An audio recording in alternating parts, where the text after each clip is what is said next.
நாடாளுமன்ற மழைக்கால கூட்டத்தொடர் நாளை தொடங்க உள்ள நிலையில் இன்று அனைத்து கட்சி கூட்டமானது நடைபெற்றது. தற்பொழுது டெல்லியில் நடைபெற்ற அந்த அனைத்து கட்சி கூட்டம் நிறைவு பெற்றிருக்கிறது என்ற முக்கிய செய்தியை நாம் பார்த்து வருகிறோம்.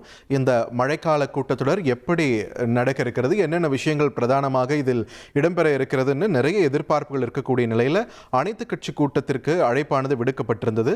அந்த வகையில் இன்று காலை தொடங்கிய இந்த அனைத்து கட்சி கூட்டமானது நடந்து முடிந்திருக்கிறது. அனைத்து கட்சி கூட்டத்தை இந்தியா கூட்டணி கட்சிகள் புறக்கணித்திருக்கின்றன அப்படின்ற ஒரு தகவலையும் நம்மால் பார்க்க முடிகிறது. திரிணாமுல் காங்கிரஸ் கட்சியிலிருந்து இன்னொரு அணியாக பிரிந்து போன எம்பிக்கள் அவங்களோட அந்த கட்சியினரோட அமராத வகையில் பிரிவு ஏற்படுத்தி அமரும் இருக்கைகள் ஏற்படுத்தப்பட்டிருப்பதாக ஒரு குற்றச்சாட்டு எழுந்த நிலையில் அதை தொடர்ந்து இந்தியா கூட்டணி கட்சியின் எம்பிக்கள் வெளிநடப்பு செய்திருக்கிறார்கள், புறக்கணித்திருக்கிறார்கள் அப்படின்ற ஒரு தகவலையும் நம்ம முக்கிய செய்தியா நம்ம பார்த்துட்டு இருக்கோம்.